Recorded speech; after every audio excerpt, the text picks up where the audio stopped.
তাহলে তোমাদের চোখের সামনে তোমাদেরকে খুব ভালো করে দেখালাম যে কিভাবে গাছগুলো রিপোর্টিং করতে হয় এবং এই গাঁদা গাছের মাটি কিভাবে তৈরি করতে হয়, প্রত্যেকটা ক্যাটাগরির জন্য আলাদা আলাদা ভাবে মাটি কিভাবে তৈরি করতে হয় সবকিছু তোমাদেরকে দেখিয়েছি। আশা করি এই ভিডিওটা দেখার পরে তোমাদের কোনো সমস্যা থাকবে না, তোমরা খুব ইজি এই এই গাছগুলোকে তোমরা রিপোর্টিং করে নিতে পারবে বা ছোট গাছগুলো সেগুলোকে পটিং করে নিতে পারবে। শীত মানে শুধু যে বুগেনভেলিয়া তা নয়, শীতকালে আরো অনেক ধরনের ফুল হয়, তার মধ্যে সব থেকে জনপ্রিয় হচ্ছে গাঁদা ফুল। অন্য কিছু ফুলের গাছ বাড়িতে থাক না থাক, গাঁদা ফুলের গাছ বাড়িতে থাকতেই হবে, কারণ গাঁদা ফুলের গাছ পুজোতে লাগে, ঘর সাজানোর কাজে লাগে, সবকিছু কাজে লাগে। কিন্তু এই গাঁদা ফুলের যখন চারা আমরা কিনতে যাই তখন আমাদের মাথা খারাপ হয়ে যায় নার্সারিতে গিয়ে, কারণ নার্সারিতে অনেক ক্যাটাগরির গাছ থাকে, একেবারে ছোট, তার থেকে একটু বড়, তার থেকে আরেকটু বড়, আবার কিছু গাছ থাকে যেগুলোতে ফুল ধরে গেছে। কাদের জন্য কোন ক্যাটাগরির গাছটা দরকার সেইটা জানানোর জন্যই আজকের এই ভিডিওটা করা। আমার ভিডিওটা দেখার পরে তোমরা বুঝতে পারবে যে তোমরা কোন গাছটা চাইছো। অ্যাকচুয়ালি যারা খুব পুরনো বাগানি আছো, যারা ছোট গাছ থেকে বড় গাছ তৈরি করতে পারো বা চারা থেকে গাছ তৈরি করতে পারো, তারা কোন গাছটা নেবে। যাদের হাতে টাইম নেই, অফিস আছে বা ব্যবসাতে ব্যস্ত আছো, তারা কিভাবে এই গাছগুলো করবে সবকিছু কিন্তু আমি এই ভিডিওতে তোমাদেরকে জানাবো। এবং এই ভিডিওটা পুরো দেখলে আশা করি তোমাদের কোনো সমস্যা থাকবে না। তবে এই ভিডিওটা করার জন্য আমাকে তোমাদের জন্য নার্সারি যেতে হবে, কারণ একমাত্র নার্সারিতে সব ধরনের ক্যাটাগরির গাছ থাকে।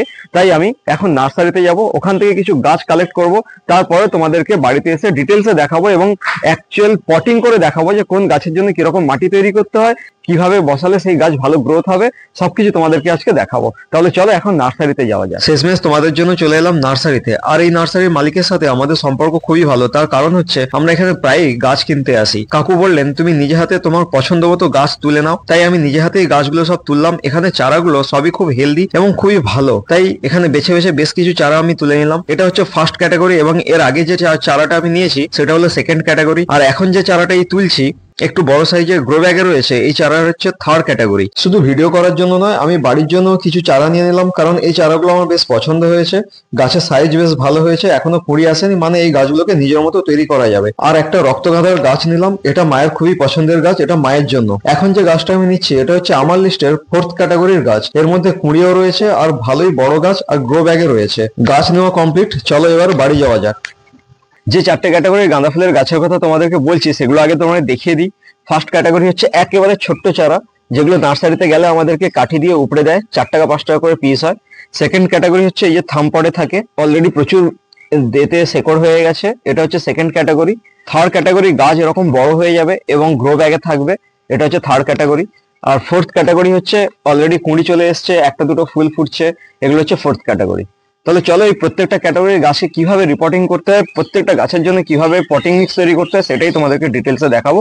গাঁদা ফুলের চারা বসানোর জন্য মাটি সবসময় এরকম ঝুরঝুরে হতে হবে এবং এই মাটির সাথে পরিমাণ মতো বালি মেশাতে হবে এবং সেই মাটিতে গাছের শেকড় খুব ভালোভাবে গ্রোথ হবে। তাহলে এর সাথে আমরা পরিমাণ মতো বালি মিশিয়ে নেবো। এই মাটির 20 থেকে 30% আমি বালি মেশাবো।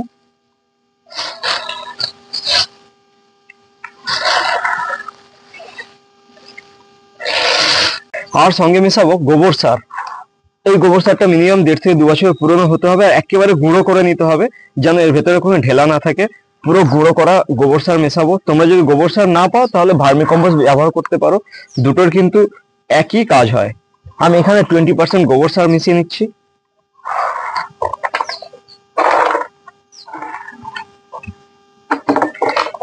এরপরে পুরো মাটিটাকে খুব ভালো করে মিশিয়ে নিতে হবে, যাতে মাটির সাথে বালি আর এই গোবর সার খুব ভালোভাবে মিশে যায় এবং একটা খুব ভালো মিক্স তৈরি হয়।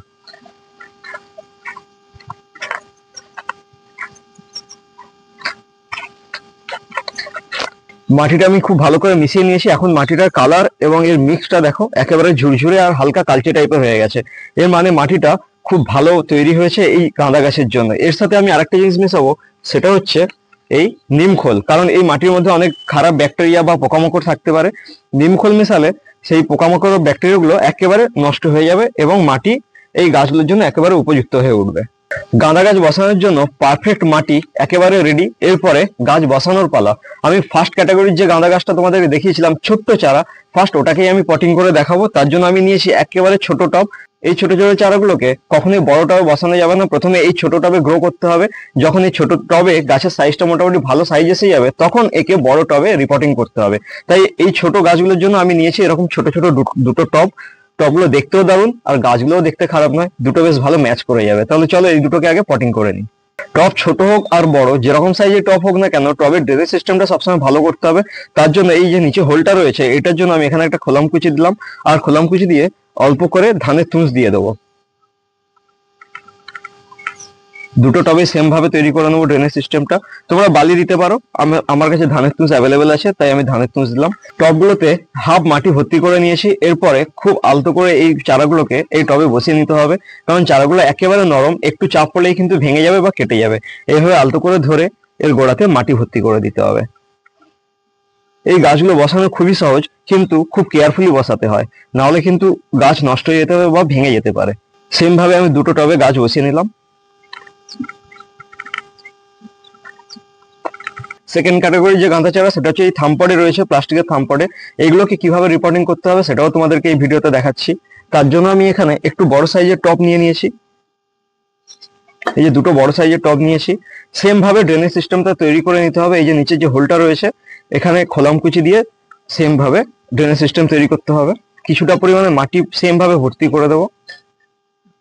এই একেবারে ছোট ছোট যে চারাগুলো, এই চারাগুলো বসানোর সময় মাটিতে কোনো রকম অন্য কোনো ফার্টিলাইজার বা সার মেশানো যাবে না, শুধুমাত্র গোবর সার বা ভার্মি কম্পোস্ট ছাড়া, তাহলে কিন্তু চারাগুলো পচে যাবে।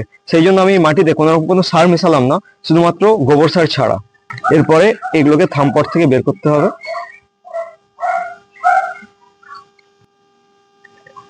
চারাগুলো কিন্তু খুবই ভালো, খুবই হেলদি, শেকড় পুরো ভর্তি হয়ে গেছে। এগুলো গ্রো হতে বেশি টাইম যাবে না। এইভাবে মিডিল করে বসিয়ে নিলাম, দিয়ে চার সাইডে মাটি দিয়ে ভর্তি করে দেবো। আচ্ছা, এই ফাঁকে বলে রাখি, এই ফার্স্ট এবং সেকেন্ড এই দুটো ক্যাটাগরির চারা কাদের জন্য? যারা প্রো বাগানি, মানে বহু বছর ধরে নিজেরা বাগান করছো, নিজে হাতে চারা তৈরি করতে পারো, বা একেবারে ছোট চারা নিয়ে খুব সহজে গাছকে তৈরি করে নিতে পারো, তাদের জন্য হচ্ছে এই ফার্স্ট ক্যাটাগরির চারা। আর যারা 2-3 বছর ধরে বাগান করছো, মোটামুটি অভিজ্ঞতা রয়েছে, তাদের জন্য এই থামপডের সেকেন্ড ক্যাটাগরির চারা।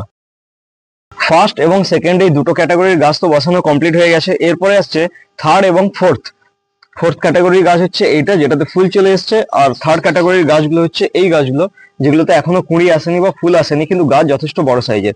থার্ড এবং ফোর্থ এই দুটো ক্যাটাগরির গাঁদা গাছ বসানোর জন্য মাটি একটু আলাদা রকম তৈরি করতে হবে। মানে আমি যে মাটি তৈরি করেছি, এর সাথে আরো কিছু ফার্টিলাইজার বা সার মেশানো হবে। সেটা কি কি মেশাতে হবে তোমাদেরকে আমি এক্ষুনি দেখিয়ে দিচ্ছি। টবগুলোকে আগে সাইড করে, অ্যাকচুয়ালি এই টবগুলো আমি নিয়েছিলাম এই 4টে গাছ বসানোর জন্য। তার আগে তোমাদেরকে মাটি তৈরিটা দেখিয়ে দিই। মাটিটা এই বড় গাছগুলোর জন্য প্রায় 70% রেডি হয়েছে, আরো 30% বাকি রয়েছে। তার কারণ হচ্ছে এর মধ্যে যাবে লাল পটাশ। এই যে পুরো মাটিতে আমি লাল পটাশ মিশিয়ে নিলাম অল্প করে। আর মেশাবো শিংকুচি। তবে সবসময় মাথায় রাখবে, এই যে মাটিটা রেডি হচ্ছে, এগুলো কিন্তু ম্যাচিওর বড় গাছের জন্য, যেগুলো বড় গ্রো ব্যাগে রয়েছে সেই গাছগুলোর জন্য। এরকম এই যে ছোট ছোট চারা, এইগুলোর জন্য কখনোই নয়। এই ছোট ছোট চারাগুলো নর্মাল সিম্পল মাটিতে বসাতে হয়, কখনো সারওয়ালা মাটিতে বসাতে নেই। অল্প করে ডিএপি দিয়ে দেবো। যেরকম মাটি রয়েছে সেই মাটির মাপেই আমাকে সারগুলো দিতে হবে। আর সঙ্গে নিয়ে নেবো পরিমাণ মতো হাড় সার। এরপরে মাটিটাকে খুব ভালো করে আবার মিশিয়ে নিতে হবে, যাতে এই ফার্টিলাইজার গুলো বা সারগুলো এর সাথে খুব ভালোভাবে মিশে যায়। লাস্ট দুটো ক্যাটাগরির গাঁদা গাছের জন্য মাটি এবারে 100% রেডি। ফার্স্ট এবং সেকেন্ড এই দুটো ক্যাটাগরির গাছ তো অলরেডি রিপোর্টিং আমি করেছি, এবং কিভাবে করতে হয় সেটা তোমাদেরকে দেখিয়ে দিয়েছি। এরপরে থার্ড এবং ফোর্থ এই দুটো ক্যাটাগরির গাছ কিভাবে রিপোর্টিং করতে হয় সেটাও তোমাদেরকে দেখাবো। তার জন্য মাটি কিভাবে তৈরি করতে হয়, মাটিতে কি কি মেশাতে হয়, সব তোমাদেরকে দেখিয়েছি। এখন হচ্ছে রিপোর্টিং করার পালা। তার জন্য আমি এখানে নিয়েছি 4টে টব। এই 4টে টব, আর টবের নিচে যে হোলগুলো রয়েছে সেগুলোকে বন্ধ করার জন্য নিয়েছি সুতির কাপড়। তোমরা খোলাম কুচি বা পাথর কিছু দিতে পারো, আমি সুতির কাপড় দিয়েছি। এই যে এর উপরে আমি ব্যবহার করব এই ধানের তুষ। আমার লিস্টে 3 নম্বর ক্যাটাগরির গাছগুলো শুধুমাত্র তাদের জন্য যাদের বাগানের ব্যাপারে অভিজ্ঞতা খুবই কম, বা নতুন বাগান শুরু করছো, শুধুমাত্র তাদের জন্য। আর যারা ফুল দিয়ে বাগান সাজাতে চাও কিন্তু বাগান করার হাতে টাইম নেই, তাদের জন্য এই 4 নম্বর ক্যাটাগরির গাছটি রয়েছে। প্রথমে অল্প করে নিচে মাটিয়ে দিয়ে দিলাম। আমি এই থার্ড ক্যাটাগরির যে গাছটা, এই গাছটাকে রিপোর্টিং করব। তার জন্য গ্রো ব্যাগটাকে কেটে ফেলতে হবে, না হলে হবে না। দেখো ভেতরে পুরো তুষ রয়েছে, যাতে এই গাছগুলো খুব তাড়াতাড়ি গ্রোথ হয়, সেই কারণে নার্সারিতে এইভাবে মাটি তৈরি করা হয়। তাই যদি আমরা এই গ্রো ব্যাগটা বাঁচানোর চেষ্টা করি, তখন কি হবে, এই মাটি পুরো ছেড়ে যাবে, পুরো শেকড় আলগা হয়ে যাবে এবং গাছগুলো মারা যাবে। তাই গ্রো ব্যাগকে বাঁচানোর কোনো দরকার নেই, গাছটাকে আগে বাঁচাতে হবে। গাছটাকে পুরো মিডিল করে আমি বসিয়ে নেবো, দিয়ে 4 সাইডে মাটি দিয়ে ভর্তি করে দেবো।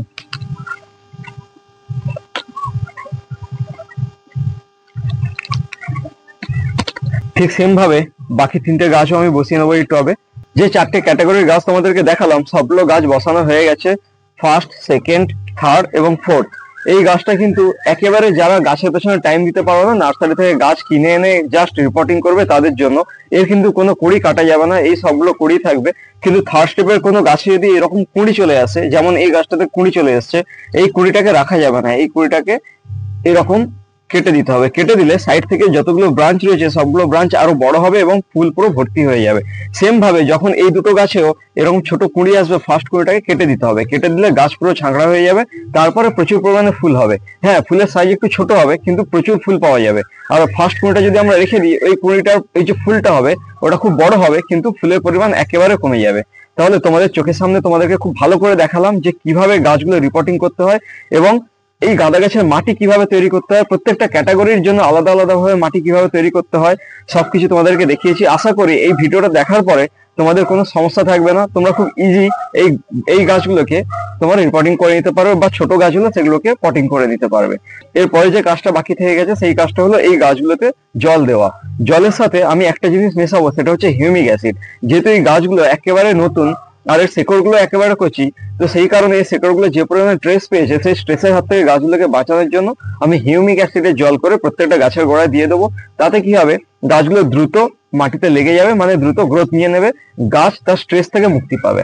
আমি সবসময় এই হিউমিক অ্যাসিডটা ব্যবহার করি, এটা হচ্ছে রিফিল। এর মধ্যে শুধু হিউমিক অ্যাসিড নয়, হিউমিক অ্যাসিড এবং ফালভিক অ্যাসিড একসাথে মিক্সড করা আছে।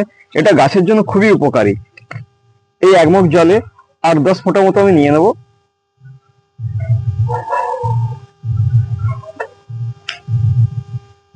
দিয়ে ভালো করে জলের সাথে মিশিয়ে নিয়ে প্রত্যেকটা গাছের গোড়ায় অল্প অল্প করে দিয়ে দেবো।